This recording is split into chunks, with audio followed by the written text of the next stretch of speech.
Namaskar. A warm welcome to all of you on our YouTube channel CA Sansar.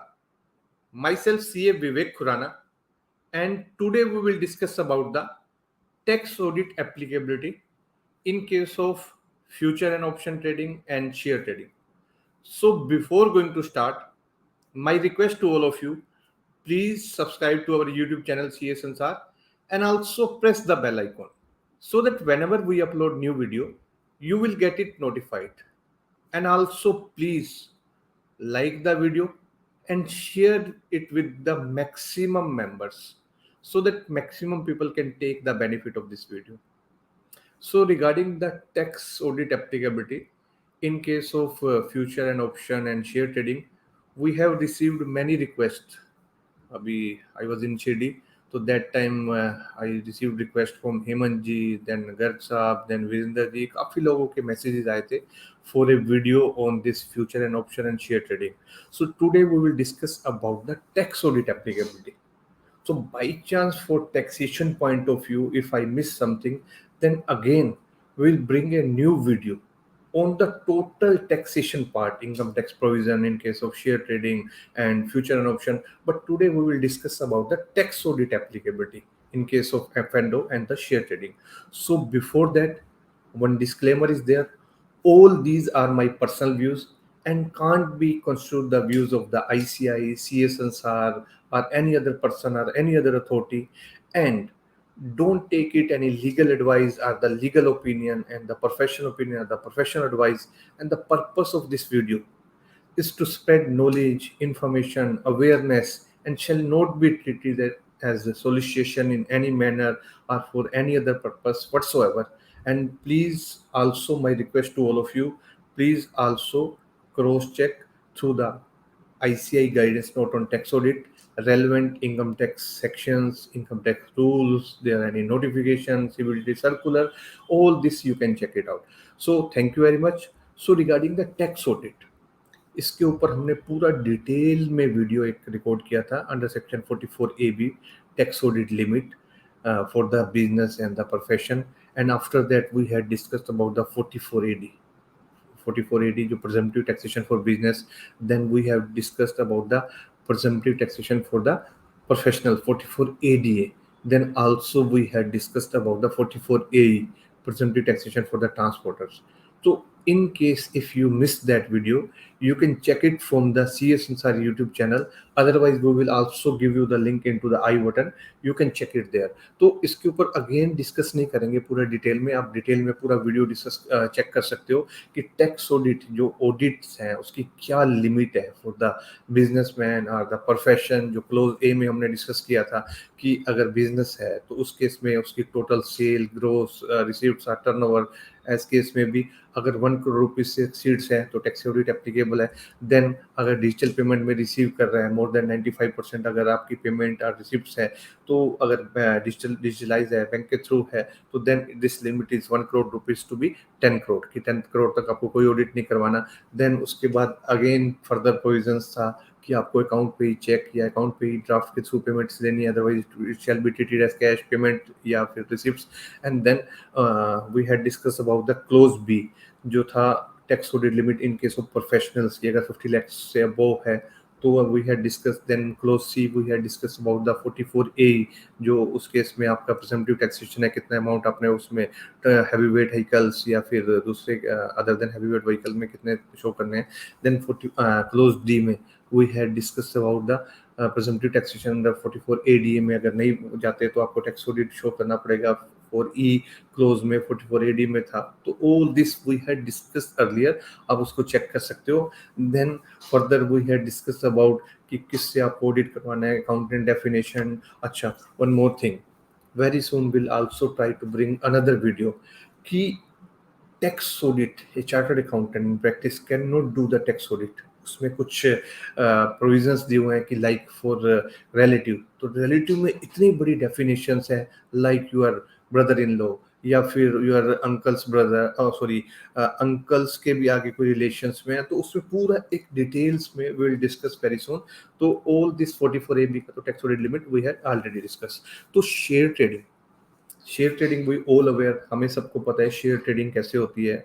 तो उसमें या तो आपकी share trading it's a delivery based और non delivery based. Delivery based means आपने share purchase किए, after 2-3 days के बाद आपके डीमेट अकाउंट में ट्रांसफर होंगे।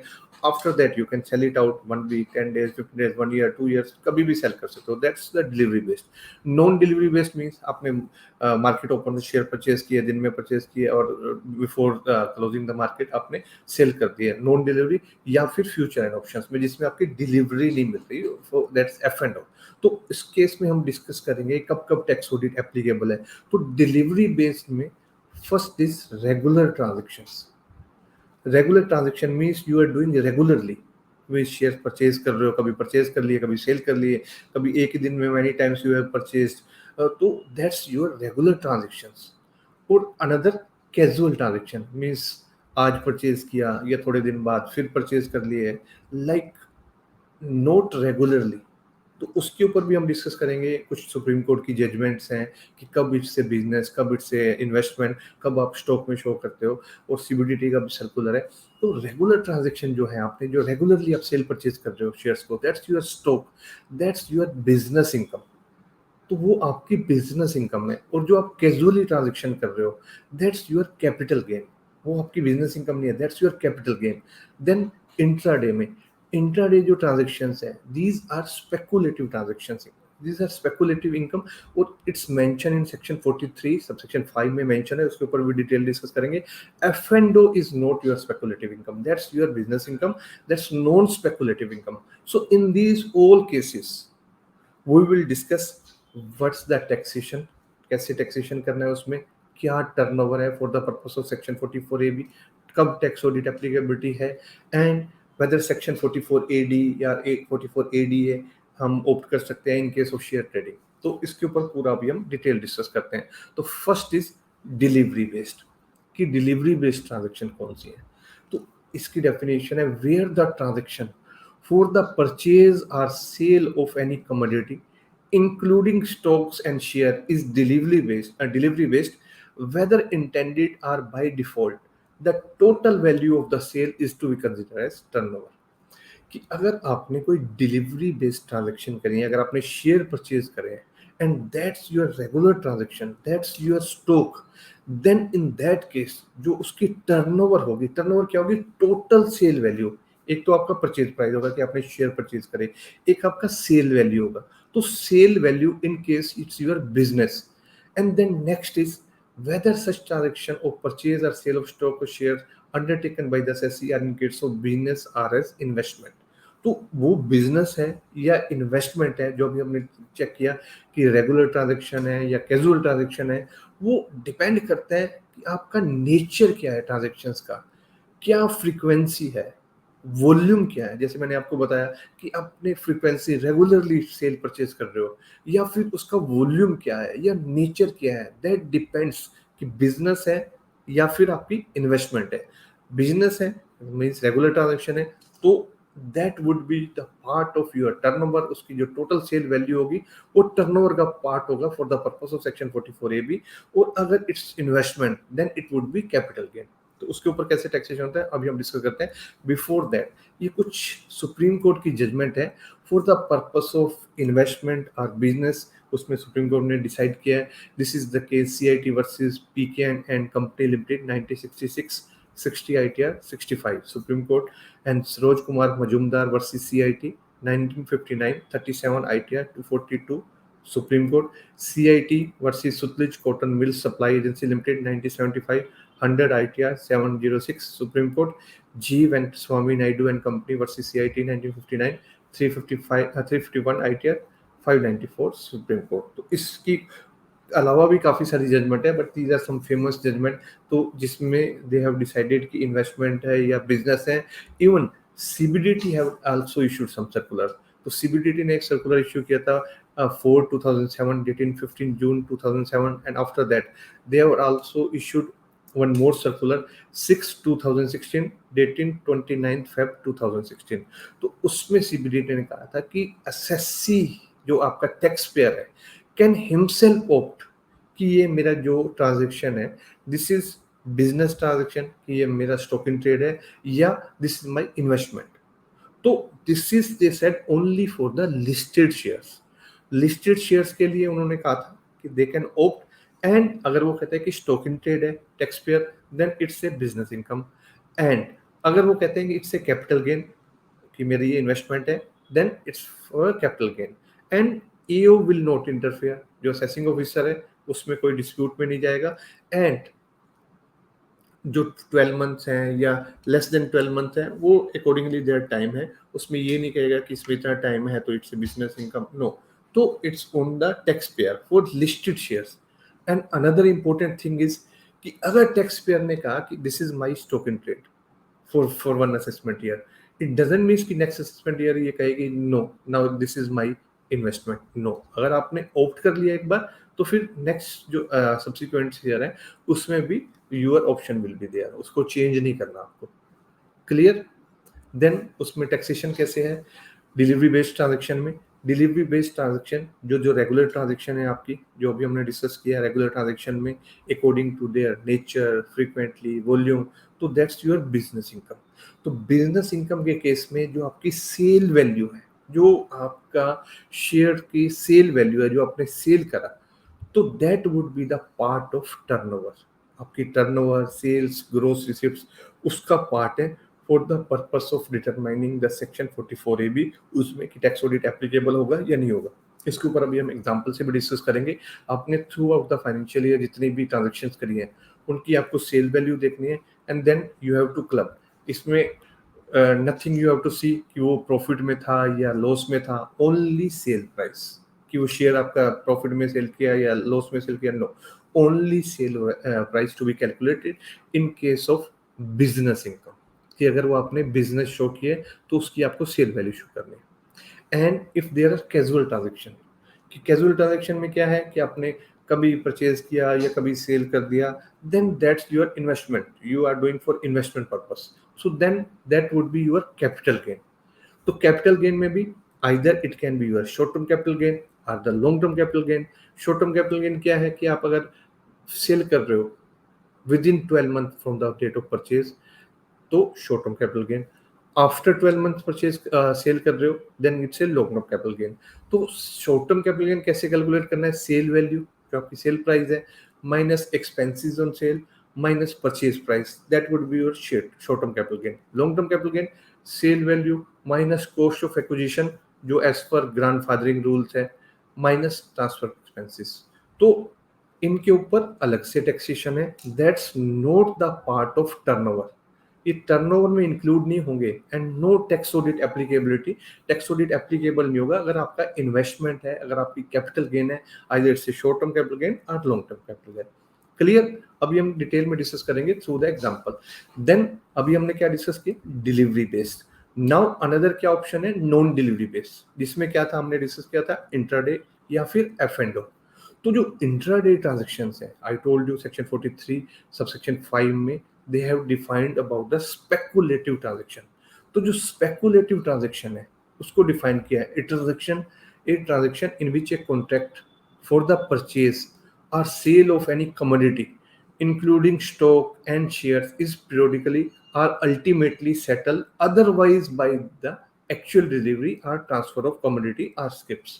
so जो स्पेकुलेटिव आपकी बिजनेस इनकम है, तो उसमें it includes the income from intraday equity trading, उसको हम स्पेकुलेटिव इनकम कंसीडर करते हैं, that's the speculative business. But जो आपके फ्यूचर एंड ऑप्शन है, either future and option, it's intraday और कैरी फॉरवर्ड, कि आपने कोई फ्यूचर F&O में कोई सौदा, आपने कोई ट्रांजेक्शन करी है, मॉर्निंग में परचेज करके इवनिंग में सेल आउट, उसको स्केयर आउट कर दिया, then also it's not speculative income. Speculative income नहीं होगी, आपकी बिजनेस इनकम होगी। बट इंट्राडे जो शेयर्स में आप सेल परचेज करोगे, that would be your speculative income. Clear? Then now see this is the taxation part, कि उसको हम टर्नओवर पर्पस के लिए कैसे ऐड करेंगे। जो इंट्राडे ट्रांजैक्शन है, आपकी स्पेकुलेटिव ट्रांजैक्शन है, आपने मॉर्निंग शेयर परचेज करे, मार्केट क्लोज से पहले सेल आउट कर दिए, तो दैट वुड बी एग्रीगेट, जो उसके इसमें टर्नओवर है, aggregate of both positive and negative difference is to be consider as the turnover. कि चाहे उसमें आपको किसी ट्रांजेक्शन में प्रॉफिट है या किसी ट्रांजेक्शन में लॉस है, तो उन ट्रांजेक्शन जो आपका पॉजिटिव या नेगेटिव जो आपका डिफरेंस है, that would be the part of turnover for determining the liability to audit under section 44AB। उसके ऊपर अभी एग्जांपल डिस्कस करते हैं। और turnover sorry F and O के केसेस में I told you, F and O की जो इनकम है आपके, एफ एंड ओ आप सेटल करते हो, that's non speculative income, that's the business income. तो फ्यूचर, अगर फ्यूचर में आपने कोई स्क्वेयर अप किया, चाहे इंट्राडे है, नॉन इंट्राडे है, then the total of favourable and unfavourable difference shall be taken as turnover. ये फ्यूचर केस में। अगर ऑप्शन है तो प्रीमियम जो आपका रिसीव हुआ है on the sale of option, क्योंकि कुछ प्रीमियम रिसीव होता है अगर आप ऑप्शन सेल करते हैं, जो पेड करेगा, जो परचेज करेगा, तो वो जो आपको प्रीमियम रिसीव किया है, that's also part of turnover. But अगर ऑलरेडी इंक्लूडेड है नेट प्रॉफिट में, then it's not part of the turnover. This is mention into the guidance note issued by the ICI. जो आप लेटेस्ट गाइडेंस नोट चेक करोगे उसमें it's mention. And the third है, अगर कोई आपने रिवर्स ट्रेड किया, अगर कोई रिवर्स ट्रेड में एंटर होते हैं, तो उनका जो डिफरेंस है, that's also part of the turnover. So this is regarding the turnover कैसे कैलकुलेट करनी है इन case of intraday transaction, in case of future and options. उसके ऊपर ये उसकी डिटेल में जो अभी पीछे हमने डिस्कस किया था, स्पेकुलेटिव ट्रांजैक्शन कौन सी है। तो स्पेकुलेटिव ट्रांजैक्शन में जो कॉन्ट्रैक्ट फॉर सेल और purchase which is enter in not completed by giving और receiving delivery, so the result in the sale और purchase value of contract note. Then जो आपकी स्पेकुलेटिव ट्रांजैक्शन है, each transaction is a separate transaction. तो इसमें ये नहीं, आपको जो दोनों का डिफरेंस है एग्रीगेट वो लेना है आपका, चाहे इट्स ए पॉजिटिव और नेगेटिव, उसको स्केयर ऑफ नहीं करना, नेट ऑफ नहीं करना। And in case an assessee undertaking speculative transaction, there can be both positive and negative difference arising by the settlement of, वही मैंने आपको बताया, it can be positive difference, it can be negative difference. आपको उन दोनों का वो लेना है, कोई सेट ऑफ नहीं करना। देन ईच ट्रांजैक्शन जो भी है उसे इंडिपेंडेंट ट्रांजैक्शन है। Then amount paid on account of negative difference, paid is not related to the amount received on account of positive difference. उसमें मैंने कहा है कि आपको कि ये नहीं है कि आपका पॉजिटिव है, नेगेटिव है, कि अमाउंट पेड है या अमाउंट रिसीव्ड है। नो, आपको ईच ट्रांजैक्शन चेक करनी है, whether it's a positive, whether it's a negative, उनका एग्रीगेट आपको चेक करना है। And then accordingly the aggregate of both positive and negative difference is to be considered as the turnover of such transaction for determining the liability of audit by section 44AB. Then non speculative transaction, इसके ऊपर अभी हम discuss करते हैं। Non speculative transaction जो F and O को, मैंने आपको अगेन आई एम रिपीटिंग, जो speculative transaction only intraday, non speculative transaction future and options, चाहे इंट्राडे हो, फ्यूचर एंड ऑप्शन, या आपका कैरी फॉरवर्ड हो या स्क्वायर ऑफ हो, दैट्स आपकी business income. Such transaction are completed without actual delivery of shares or security or commodity. These are squared up by the received payment of differences. The contract note are issued for the full value of the underlying shares or security or commodity purchased or sold, but entries in the books of account are made only for the difference. इसके ऊपर भी हम discuss करेंगे next video में कि आपको accounting कैसे करनी है, उसका पूरा पार्ट हम डिस्कस करेंगे।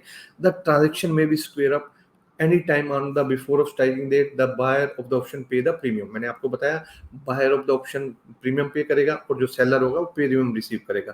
तो प्रीमियम पेड नहीं देखना, प्रीमियम रिसीव्ड देखना है for the purpose of turnover. So then let's take one by one examples जो हैं इसके। तो दिस इज फर्स्ट एग्जांपल कि इन केस 200 शेयर्स आपने बाई करे फॉर 520 और सेल कर दिए आपने 580 में आफ्टर 1 month 1 year जो भी है। तो in case same thing, first you have to see this is your regular transaction or casual transaction, means this is your for the purpose of business, stock in trade है या फिर investment है। अगर आपकी स्टॉक इन ट्रेड है तो turnover आपने कैसे कैलकुलेट करनी है, जो आपका सेल प्राइस है 200 into 580, 1,16,000 would be your turnover। ऐसे ही आप सारी ट्रांजेक्शन का कैलकुलेट करोगे सेल प्राइस। और अगर this is your investment, then 580 minus 520, 60 into 200, that depends your short term capital gain or long term capital gain। then in next case कि अगर आपने 200 शेयर्स बाई करे eight the rate of SBI के 520 में, then next month आपने फिर रिलायंस के share by करे एट द रेट ऑफ 2610, फिर आपने उसको सेल कर दिया 580 में SBI के शेयर्स को सारे, एंड रिलायंस शेयर आपने 2500 में लेस कर दिया।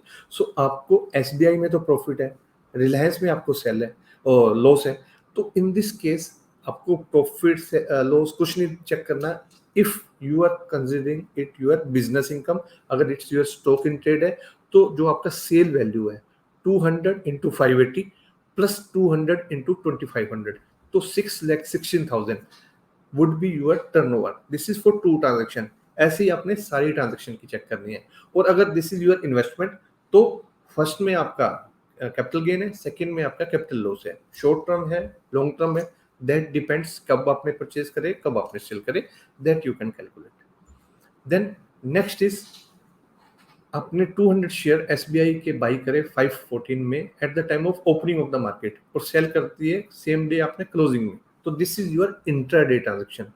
इंट्राडे ट्रांजेक्शन है, स्पेकुलेटिव इनकम है, तो उसमें क्या चेक करते हैं, जो डिफरेंस है, एग्रीगेट डिफरेंस आइदर पॉजिटिव और नेगेटिव। तो इन दिस केस कितना डिफरेंस है, 8 into 200 1600 is the part of your turnover. This is intraday and turnover, ऐसे ही सेम हम कैलकुलेट करेंगे, and if it exceeds then tax audit is applicable और not, जो भी उसकी लिमिट है। देन इन नेक्स्ट केस जो पीछे हमने डिस्कस कर दिया, सेम क्वेश्चन लेते हैं। 514 में एसबीआई परचेज करे सेम डे, और 522 में सेल कर दिए, रिलायंस अपने 2600 में बाई करे सेम डे एंड सेल कर दिए 2550 में। तो फर्स्ट केस में आपका पॉजिटिव है, सेकंड केस में नेगेटिव है, but what we have to check aggregate of both, either it's a positive और नेगेटिव। तो पहले केस में आपका कितना प्रॉफिट है, 1600, 522 माइनस 514 इंटू 1200। सेकंड केस में आपका कितना नेगेटिव है, 2600 माइनस 2550, जो आपका नेगेटिव हो जाएगा इंटू 200, तो आपका 10,000। But we have to check total 11,600 in this 2 transactions. बाकी ट्रांजेक्शंस का भी ऐसे ही चेक करेंगे। Then in next case, in case of future, कि आपने एक निफ्टी का लोड परचेज किया 50 यूनिट्स का निफ्टी, और 17,800 के, और सेल कर दिया 18,000 में। तो अनदर केस में आपने एक निफ्टी फ्यूचर बाई किया 50 यूनिट का 17,500 में, और सेकंड में सेल कर दिया 17,400 में।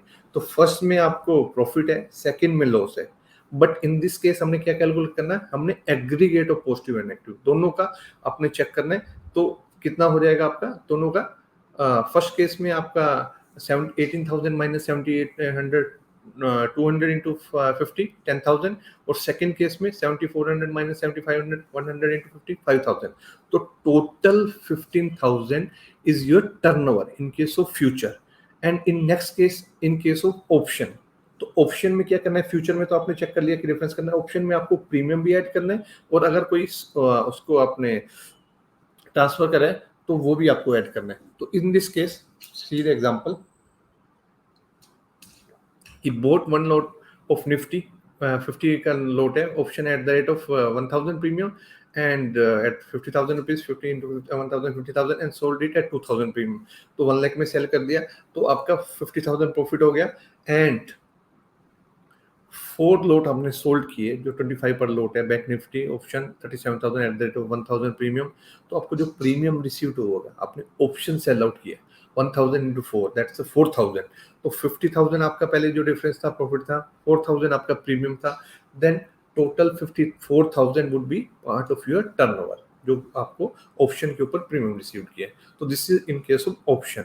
सो नाउ जो ये हमने पीछे 44 एबी में डिस्कस किया था, tax audit limit, turnover limit कितनी है, सिंपल 44 एबी में क्लोज ए में 1 करोड़ है, बट उसमें प्रोविजन है कि अगर आपकी डिजिटल पेमेंट 95% से मोर है पेमेंट या रिसिप्ट्स, दोनों both condition should be fulfilled, then the limit would be 10 crore. जो लिमिट आपकी 1 करोड़ है, 1 करोड़ तक कोई टैक्स ऑडिट नहीं है। अगर 95% से अबोव आपकी digital payment and digital receipts है, वो the condition will be fulfilled, तो आपका 10 करोड़ है। अगर आप 44 एडी ऑप्ट करते हो तो 2 करोड़ रुपीस, आपकी टर्नओवर ज्यादा नहीं होनी चाहिए, then only you can opt. उसमें एलिजिबल एसएससी है, एलिजिबल बिजनेस है, कुछ प्रेजेंटिव इनकम है, कितना आपको शो करना है।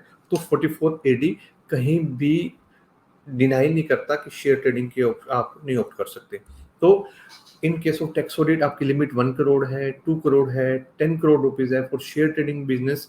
तो मोस्ट ऑफ द केसेस अगर आप देखेंगे कि आपके जो डीमेट अकाउंट्स में जितनी भी पेमेंट्स जा रही हैं, सारी थ्रू बैंक्स के थ्रू जा रही हैं, या शेयर ब्रोकर को भी आप पेमेंट करते हो थ्रू बैंक्स करते हैं, कभी भी mostly I don't think so कि आप कैश में इतनी ज़्यादा पेमेंट करते हैं। So in this case because 95% से ज़्यादा है, तो आपका जो अगर टैक्स ऑडिट एप्लीकेबिलिटी होगी, then limit would be 10 crore rupees. Then section 44 AD, I already told you we can opt in case of share trading, उसमें कहीं मना नहीं कर रहा। 44 एडीए नहीं ऑप्ट कर सकते because this is for the professionals, and उसमें भी आपका स्पेसिफाइड प्रोफेशन 44 AA सबसेक्शन 1 में मेंशन है कौन कौन से प्रोफेशन है, उसमें शेयर ब्रोकर का नहीं है। देन दिस जो हमने शुरू में डिस्कस किया था delivery based non delivery based में, जो हमने कहा था कि चेक करेंगे। So now we can understand कि अगर हमारा कोई शेयर ट्रेडिंग है डिलीवरी बेस्ड है और अगर हमारी रेगुलर ट्रांजेक्शन्स है तो that's your our business income. तो बिजनेस इनकम में कैसे चेक करना है हमने, सेल वैल्यू, जो हमारा सेल होगा, जो भी ट्रांजेक्शन होगी उसको सेल करी टोटल, अगर it limits exceeds the turnover तो टैक्स ऑडिट इज एप्लीकेबल। अगर जो डिलीवरी बेस्ड हमारी कैजुअल ट्रांजेक्शन्स है कि कभी कभी हमने सेल करी, that's your investment, then that would be our capital gain, long term या short term capital gain. Then उसके ऊपर अलग से टैक्सेशन है, उसको टैक्स ऑडिट का पार्ट नहीं है टर्नओवर का, no tax audit applicability. In case of non delivery based उसमें इंट्राडे है, इंट्राडे ट्रांजेक्शन और स्पेकुलेटिव बिजनेस से स्पेकुलेटिव इनकम होगी, और उसमें क्या होगा aggregate of positive and negative, उनका टोटल जो भी होगा डिफरेंस है चाहे नेगेटिव है या पॉजिटिव है, if it exceeds then tax audit applicable. In case of delivery based future and option our non speculative income, तो वो हमारी बिजनेस इनकम है, उस केस में हम चेक करेंगे वही सेम थिंग कि टोटल जो भी होगा उनका जो डिफरेंस है नेगेटिव एंड जो फ्यूचर सेल किया है आइदर इट्स इंटरडे और ऑन द स्क्वायर अप करके किया कैरी फॉरवर्ड करे कैसे भी करे, तो उसमें उनका डिफरेंस चेक करके नेगेटिव पॉजिटिव ऐड करके, this is in case of future. Option के केस में अगर आपने कुछ ऑप्शन सेल आउट किया तो प्रीमियम रिसीव किया है तो उसको ऐड करेंगे, और थर्ड केस में भी ऐड करके दैट इफ इट्स एक्सीड्स आपकी जो लिमिट है टैक्स ऑडिट टर्नओवर से then tax audit is applicable. So this is all regarding the tax audit applicability in case of share trading and future. So if you have any query, अगर कोई आपकी query है or if you want to give some feedback या कोई suggestion है, you can message us, you can also write out into the comment box, and we'll try to bring some more video in details कि capital gain transactions उसके ऊपर कैसे taxability है, 43(y) क्या कहते हैं, तो सारा speculative business income उसके ऊपर अभी तो हमने जो डिस्कस किया है, this was the tax audit applicability in case of share trading and future option. So thank you very much, and I think जिन्होंने मैसेज भेजे थे यू गोट द आंसर जो भी आपकी क्वेरीज थी। सो अगर इसके अलावा भी कोई और क्वेरी है तो you can message me, but only request, एक तो ड्यूरिंग ऑफिस आवर्स जो भी आपका टाइम है 10 to 10 लगा लो, ऑफिस के बाद भी कर लो, बट रात को 1-2 बजे मैसेज ना करो, and please send your query in detail. जैसे अभी 2 दिन पहले एक क्वेरी थी कि सर एक क्लाइंट का टर्नओवर 1.5 करोड़ रुपीज है और इनकम 10 लाख शो कर रही है, तो टैक्स ऑडिट एप्लीकेबल होगा, तो how I can answer it जब तक आप डिटेल में नहीं बताओगे, whether it's a business, whether it's a profession, आप 44 एडी ऑप्ट कर रहे हो, 44 एडी ऑप्ट नहीं कर रहे, तो वो पूरी डिटेल के बाद ही मैं बता पाऊंगा ना। So please request write in details. So thank you very much, bye bye, take care.